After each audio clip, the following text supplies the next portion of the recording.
ఈ రోజు ముఖ్యమంత్రి చంద్రబాబు నాయుడు గారిని, విద్యాశాఖ మంత్రి నారా లోకేష్ నాయుడు గారిని ఒక్కటే అడుగుతున్నాను. మీ అందరి సమక్షంలో ఈ రాష్ట్రంలో ఉన్న బీసీలందరి తరపున ఒక్కటే అడుగుతున్నారు. మీకు కూడా ఒక అబ్బాయి ఉన్నాడు, ఒక కొడుకున్నాడు, చంద్రబాబు నాయుడు గారి మనవడున్నాడు. మీ మనమన్నే ఈ రాష్ట్రంలో ఉన్న 1124 హాస్టల్స్ లో ఎక్కడైనా సరే ఒక్క హాస్టల్లో చేర్పించి వారం రోజులు, కేవలం వారం రోజులు మీ మనమన్ని ఈ హాస్టల్లో పెడితే వారం రోజుల తర్వాత మీ మనమడు మీ దగ్గరకు వచ్చి, తాతయ్య ఈ హాస్టల్లో వసతి సదుపాయం చాలా అద్భుతంగా ఉంది, ఆహారం చాలా అద్భుతంగా ఉంది అని మీకు చెప్పినట్టయితే దీనిపైన మీరు ఎటువంటి చర్యలు తీసుకోవద్దు, మీకు సన్మానం చేస్తాము అని ఈ సందర్భంగా తెలియజేస్తూ, అలా కాదు అంటే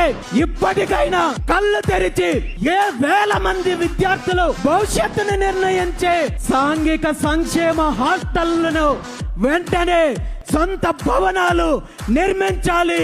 వీళ్ళ మెస్ చార్జెస్, వీళ్ళ సౌకర్యాలను వెంటనే సమీక్షించి పరిస్థితులను మెరుగుపరచాలని చెప్పి ఈ సందర్భంగా ముఖ్యమంత్రి చంద్రబాబు నాయుడు గారికి, విద్యాశాఖ మంత్రి నారా లోకేష్ గారికి డిమాండ్ చేస్తున్నాను.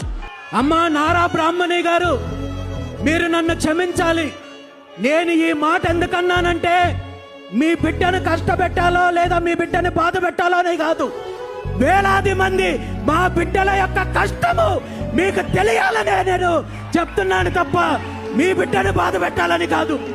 ఇప్పటికైనా ముఖ్యమంత్రి గారు కళ్ళు తెరవాలని చెప్పి ఈ సందర్భంగా తెలియజేస్తున్నాను.